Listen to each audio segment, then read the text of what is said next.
But now let's talk about the other story that's dominating the headlines and been breaking over throughout the night. An armored train carrying the North Korean leader Kim Jong Un is reported to have entered Russia en route to a meeting with President Putin. South Korean and Japanese reports say Mr. Kim's trains arrived in the Russian Far East town of Kasan heading towards Vladivostok. This is Mr. Kim's first trip abroad for 4 years. Our Seoul correspondent Jean Mackenzie has more on Mr. Kim's travel.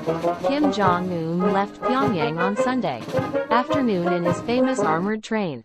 The United States believes that Mr. Kim is meeting Mr. Putin to finalize an arms deal that North Korea has agreed to provide Russia with the ammunition and the artillery that it needs to fight its war in Ukraine. North Korea has been one of the very few supporters of Vladimir Putin's war from the beginning. Over the last 4 years, North Korea has become increasingly isolated. It is weighed down by sanctions and it is in desperate need of money and of food, but it's also thought that Mr. Kim might ask in return for these weapons, might ask Mr. Putin to hand over sensitive weapons technology that he could then use to make breakthroughs in his own nuclear weapons program. Though this isn't something that officials here are especially concerned about, they just do not believe that this would be in Russia's interest. So if we are looking at a straight arms deal, then the question is how much a difference can North Korean weapons make on the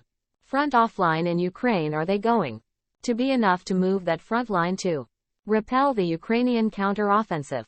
North Korea's weapons capabilities, its ability to produce weapons, is limited, and it is thought that North Korea will be reluctant to hand over too much of its existing stockpile, which it relies on for its own defense. So if anything, this is a political moment. It is a political show. It is these two countries showing the West, the United States, that they are prepared to work much more closely together. Now it is almost a warning in part, I'm sure, to the United States to say do not support Ukraine too much.